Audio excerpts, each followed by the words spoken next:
Benvenuti, benvenuti. Ciao a tutti e bentornati al nostro podcast. Sono Matteo, il vostro host preferito, almeno spero. E oggi abbiamo un argomento che sembra semplice in superficie, ma in realtà è molto più profondo di quanto si pensi. Oggi parliamo di dovere. Non solo il verbo io devo, tu devi, ma proprio il concetto di dovere nella vita quotidiana. Cosa significa sentirsi in dovere di fare qualcosa? Quando il dovere ha un valore e quando diventa un peso? Ciao Matteo, ciao a tutti. Sono Sara e devo ammettere, già uso il verbo dovere, che questo argomento mi ha fatto riflettere tantissimo. È una di quelle parole che usiamo ogni giorno senza pensarci, ma quando ci fermiamo a ragionarci sopra è davvero interessante. Esatto, ed è per questo che ho voluto Sara oggi, perché lei è una persona che riflette molto su queste cose. Sara, cominciamo dall'inizio. In italiano, dovere è sia un verbo modale, cioè un verbo che modifica il significato di un altro verbo, sia un sostantivo. Spieghiamo ai nostri ascoltatori questa differenza, perché è importante. Ottima idea. Allora, quando dovere è un verbo, esprime un obbligo o una necessità. Per esempio, devo andare al lavoro, ho l'obbligo di andare. Oppure devo mangiare, è una necessità fisica. Ma quando dovere diventa un sostantivo, il dovere, allora parliamo di un principio morale, di una responsabilità. Per esempio, ho fatto il mio dovere, ho fatto quello che era giusto fare. Perfetto. Quindi abbiamo due livelli. Il dovere pratico, devo fare la spesa, devo chiamare il dottore, e il dovere morale, è mio dovere aiutare gli altri, sento il dovere di dire la verità. E spesso nella vita questi due livelli si mescolano. Esattamente, ed è lì che le cose si fanno interessanti, perché a volte quello che dobbiamo fare, l'obbligo pratico, coincide con quello che sentiamo di dover fare, il senso morale, ma a volte no. E quella tensione, cioè quel conflitto interno, è proprio il cuore del tema di oggi. Prima di addentrarci nella filosofia, sento già gli ascoltatori che pensano «Ah no, la filosofia». Parliamo un attimo degli usi grammaticali del verbo dovere, perché è super utile per chi sta imparando l'italiano. Sì, ottima idea. Allora, il verbo dovere al presente si coniuga così. Io devo, tu devi, lui, lei deve, noi dobbiamo, voi dovete, loro devono. Notate che è un po' irregolare, cioè non segue le regole normali, soprattutto alla prima e terza persona singolare e alla prima persona plurale. Sì, devo, deve, dobbiamo, sembrano quasi parole diverse. L'italiano è così, ama sorprendere chi lo studia. È vero, ma la cosa bella è che una volta che impari questi verbi modali, dovere, potere, volere, hai una chiave d'accesso enorme alla lingua. Puoi esprimere obblighi, possibilità, desideri, tutto cambia. E dovere può anche esprimere probabilità, vero? Non solo obbligo. Per esempio, deve essere tardi. Non sai con certezza che è tardi, ma probabilmente lo è. Ottima osservazione, Matteo. Sì, esatto. Deve essere lui alla porta. Probabilmente è lui. Deve essere stanca. Probabilmente è stanca. In questo caso, dovere esprime una deduzione, cioè una conclusione logica basata su indizi. Quindi dovere fa tre cose. Esprime obbligo, necessità e probabilità. Un verbo piccolo con un grande potere. Esatto. E al passato diventa ancora più ricco. Ho dovuto, ero obbligato e l'ho fatto. Avrei dovuto, ero obbligato ma non l'ho fatto e adesso mi pento, cioè me ne dispaccio. Avrei dovuto studiare di più. Chi non l'ha detto almeno una volta nella vita? Avrei dovuto studiare di più. È la frase più universale del mondo. Ogni studente, ogni adulto, ogni nonno l'ha detta. Sara, parliamo della vita quotidiana. Quante volte al giorno pensi «devo fare questa cosa» e come ti fa sentire? Tantissime volte. La mattina mi sveglio e già penso devo alzarmi, devo fare colazione, devo rispondere alle email, devo chiamare quella persona. A volte la lista dei devo è così lunga che mi stanco solo a pensarci. Sì, conosco bene questa sensazione. È come se vivessimo in un eterno elenco di obblighi e a un certo punto ci chiediamo «ma cosa voglio io? Non solo cosa devo, ma cosa voglio?» Esattamente, e questa è una delle grandi domande della vita moderna. Viviamo in una società, cioè in un sistema sociale, dove siamo costantemente bombardati da aspettative. Devi avere successo, devi essere produttivo, cioè fare sempre qualcosa di utile, devi essere in forma, devi avere una vita sociale, devi essere felice. È estenuante, cioè molto molto stancante. E questo eccesso di doveri sociali crea problemi, vero? C'è anche un termine per questo, il burnout, che in italiano traduciamo con esaurimento, cioè quando una persona è così sopraffatta dagli obblighi che non riesce più a funzionare. Sì, il burnout è un problema enorme nella società contemporanea e spesso nasce proprio da questa confusione tra devo e voglio. Quando ogni cosa che facciamo la viviamo come un obbligo, anche le cose che in realtà amiamo, perdiamo il piacere, la motivazione, la gioia. Interessante. Quindi la chiave potrebbe essere trasformare alcuni devo in voglio. Non devo andare in palestra, perché così sembra una punizione, ma voglio andare in palestra perché mi fa bene. Precisamente, è una questione di prospettiva, cioè di come guardi le cose. Studi di psicologia mostrano che quando trasformiamo i nostri devo in scelgo di o voglio fare, la nostra motivazione aumenta enormemente. Non stai più subendo la tua vita, la stai scegliendo. Wow! Non stai subendo la tua vita, la stai scegliendo. Questa è una frase che vale da sola tutta la puntata. Grazie, però Matteo non è sempre semplice come sembra, perché ci sono dei doveri che non possiamo trasformare in desideri, sono semplicemente obblighi. Pagare le tasse, per esempio. Non so molte persone che vogliono pagare le tasse.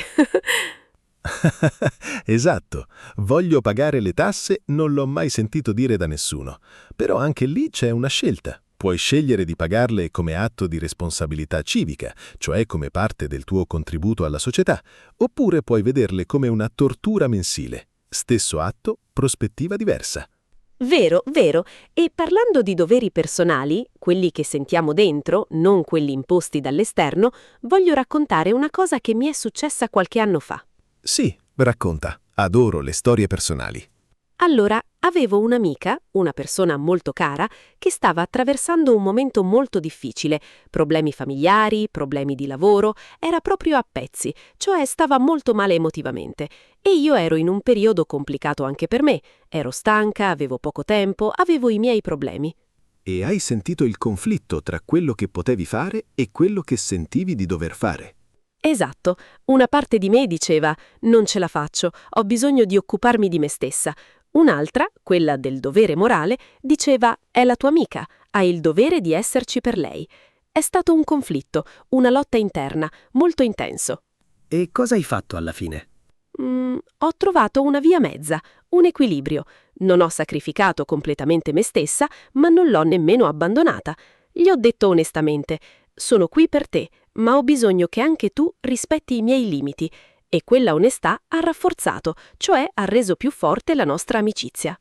Bellissimo! Quindi hai trovato un modo per onorare il dovere verso l'amica senza dimenticare il dovere verso te stessa, perché anche quello è un dovere, prendersi cura di sé. Esatto, e questo è un punto importantissimo.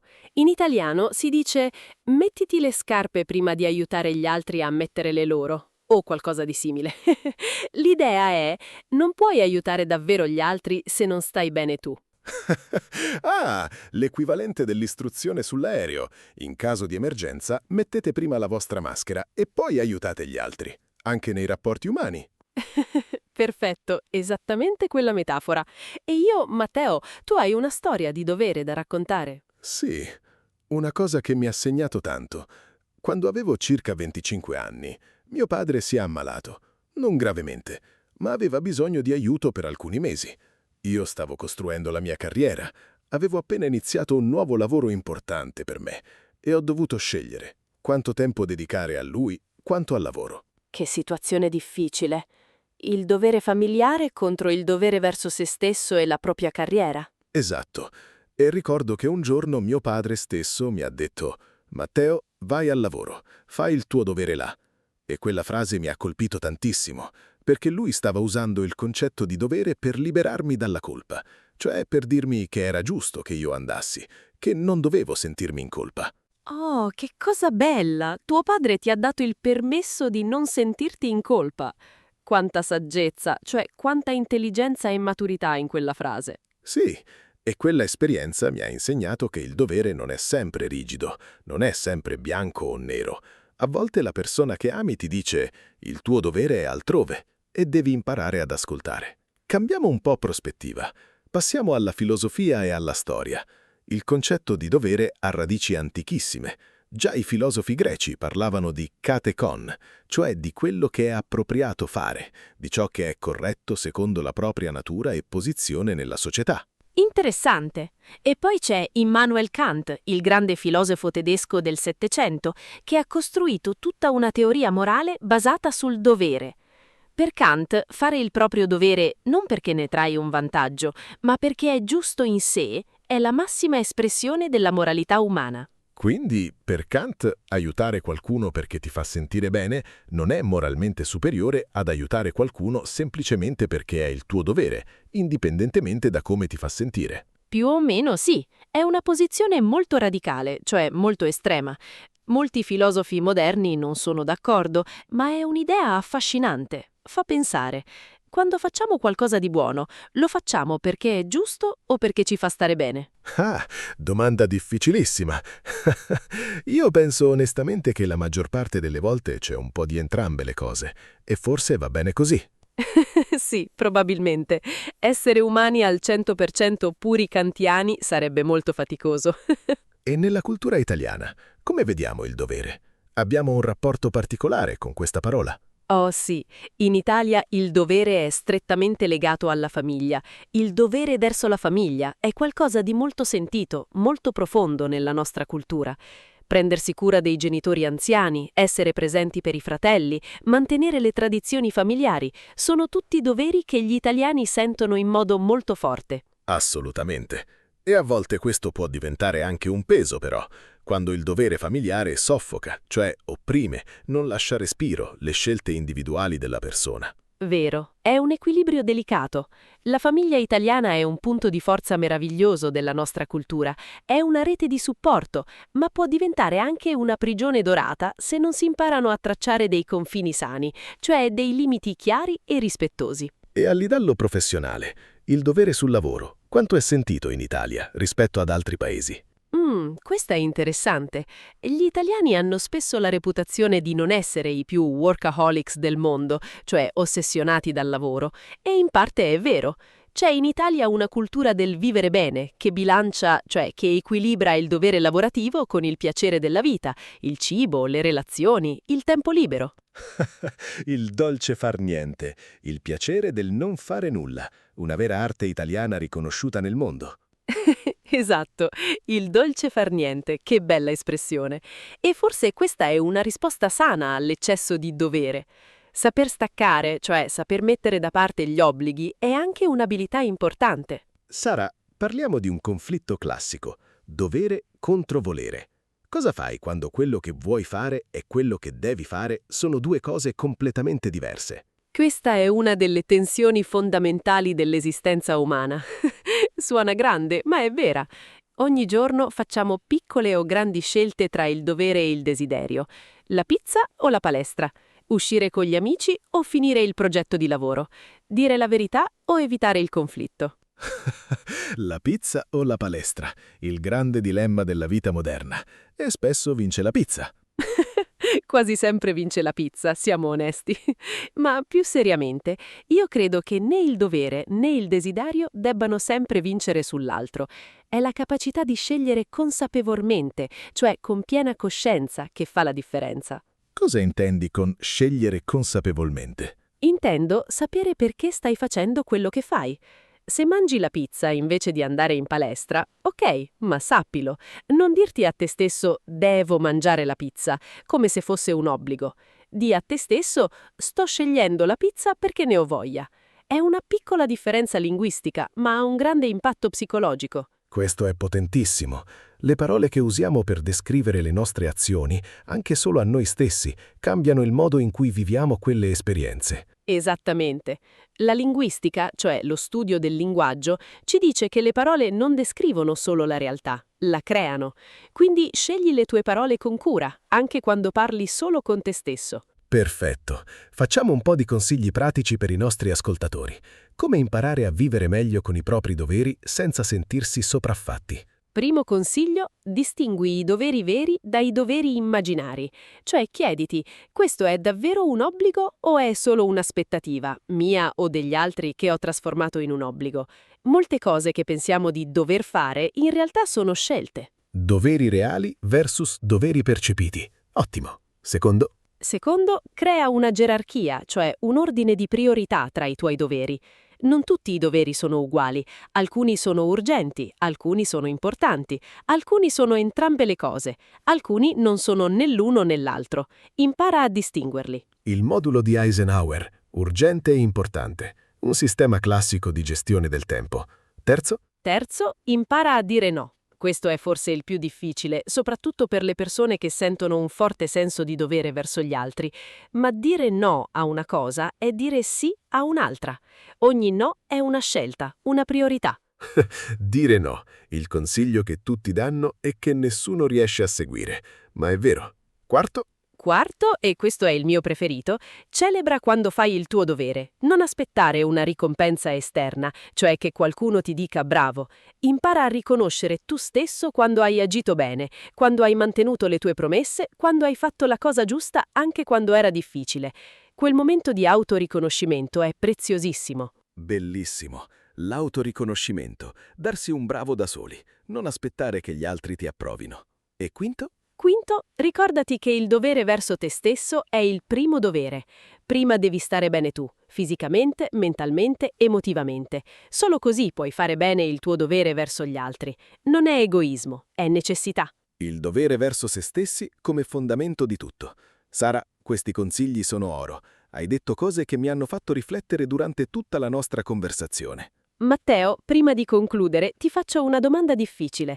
Qual è il dovere nella tua vita che senti di non avere ancora completamente onorato, cioè rispettato, realizzato? Bella domanda. Credo che il dovere che sento di dover ancora onorare meglio sia il dovere verso la mia creatività. Ho sempre amato scrivere, fare musica e spesso lo rimando, cioè lo metto dopo, perché ci sono altre priorità, altri doveri più urgenti, ma sento che c'è qualcosa dentro che aspetta. Che risposta bella e onesta. E sai cosa? Quello che hai detto, il dovere verso la propria creatività, è qualcosa che molte persone sentiranno rispecchiato in loro stesse. Quanti sogni rimandati per doveri più urgenti. Sì, e forse la lezione finale di oggi è proprio questa. I doveri verso i nostri sogni, verso la nostra essenza, cioè quello che siamo davvero, non sono meno importanti degli altri doveri. Anzi, forse sono i più importanti. Perfetto, e con questa riflessione meravigliosa concludiamo. Il mio messaggio finale per gli ascoltatori è: usate il verbo dovere con consapevolezza. Ogni volta che dite devo, chiedetevi: è davvero un obbligo o è una scelta? E se è una scelta, celebratela come tale. Meraviglioso! E ricordate, dovere non è solo grammatica, è filosofia di vita. Imparare a usarlo bene in italiano vi aiuterà anche a pensarci meglio nella vostra lingua. Grazie infinite a Sara per questa conversazione profonda, divertente e bellissima. Grazie a te, Matteo, è stato un piacere enorme. E grazie a tutti voi che ascoltate ogni settimana. La vostra presenza è il nostro più grande dovere e il nostro più grande piacere allo stesso tempo. Dovere e piacere allo stesso tempo. La combinazione perfetta. Se vi è piaciuta questa puntata, lasciateci una recensione e condividetela con chi sta imparando l'italiano. Ci vediamo alla prossima puntata. A presto, a tutti! A presto! E ricordate, io devo, tu devi, noi dobbiamo, ma soprattutto noi vogliamo. Ciao ciao!